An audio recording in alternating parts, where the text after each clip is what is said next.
નમસ્કાર દર્શક મિત્રો, આપ જોઈ રહ્યા છો ગુજરાત પ્લસ અને હું છું આપની સાથે લખન ગઢવી। મિત્રો, આમ આદમી પાર્ટીએ પરિવર્તન લાવો ખેડૂત બચાવો યાત્રા આજથી શરૂઆત કરી છે। ત્યારે સોમનાથમાં આ યાત્રાનો આજે પ્રારંભ કરવામાં આવ્યો હતો। આપના નેતા પ્રવીણ રામ ખેડૂતોના મુદ્દે હંમેશા લડતા રહ્યા છે। તેઓ 108 દિવસ જેલમાં પણ રહી આવ્યા। ત્યારે આજે અમારી ટીમે પ્રવીણ રામના મા અને તેમના પરિવાર સાથે પણ વાતચીત કરી છે। આવો સાંભળીએ તેમને શું કહેવું છે। પ્રવીણભાઈ જેલમાં હતા 108 દિવસ, ત્યારે કેવું હતું, ઘરમાં કેવી પરિસ્થિતિ હતી? પરિસ્થિતિ તો બહુ નબળી હતી, પણ તો અમે એમ કહીએ કે એ ખેડૂત માટે લડે, કોઈ ગરીબ ગુજારની સહાય માટે લડે તો અમે એને માટે રાજી છીએ, અમે એને મદદ કરશું। તમે તો એમના માતાજી છો, પહેલી વખત ખબર પડી કે પ્રવીણભાઈ જેલમાં ગયા ત્યારે ઘરમાં કેવું માહોલ હતો?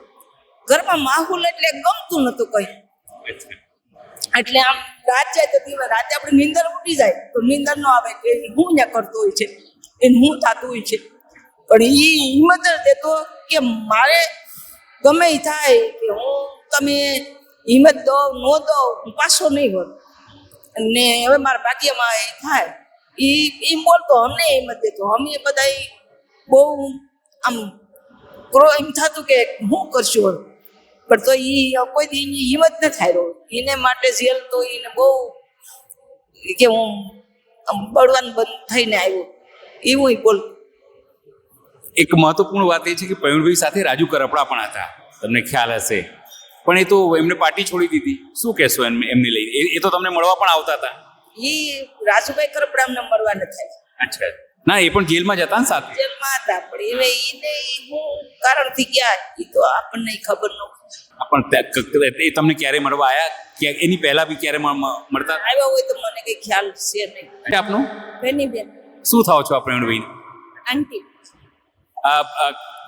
હવે કેવું લાગે છે જે રીતે જેલમાંથી આવી ગયા, હવે પોતાનું બહુ મજા આવે, બહુ મજા આવી ગયા પછી અમને બહુ શાંતિ થઈ ગઈ।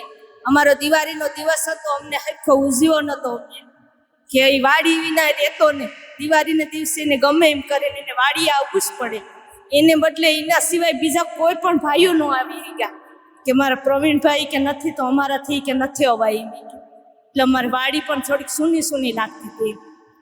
હા, પણ હવે કેવું લાગે છે? હવે તો અહીંયા બહુ સારું લાગે। હું તો અમારી વાડીએ આ તો મારી ગઈ કે કાકી હું તમારી મેરા આવું કે પછી કે હું તમારે કાંઈ આવવાની જરૂર નથી, હું ત્યાં આવી જાઉં, પછી વાડી આવી ગયો તો ત્યાં અમારી મેરે। ખાલી મારે એવું એક મહત્વનો પ્રશ્ન પૂછવું છે કે ભાજપ જે છે આવી રીતે કરે છે, વડાપ્રધાન નરેન્દ્ર મોદી વાતો કરે છે મોટી મોટી કે ભાઈ આ તો મહિલાઓનું હું ખૂબ રાખું છું, મારી બહેનો તમે ચિંતા ના કરતા, આવા કન્ડિશનમાં જો ભત્રીજાઓને જેલમાં નાખી દે આવી રીતે તો પછી બહેનો ખુશ થાય? ખુશ થાય જ નહીં ને, બહેનો થોડી ખુશ થાય, બહેનો કેવી રીતે સપોર્ટમાં છીએ, એના ભેરા છીએ। મિત્રો, ગુજરાત પ્લસમાં બસ હાલ આટલું જ। વધુ સમાચારો માટે જોતા રહો ગુજરાત પ્લસ। નમસ્કાર।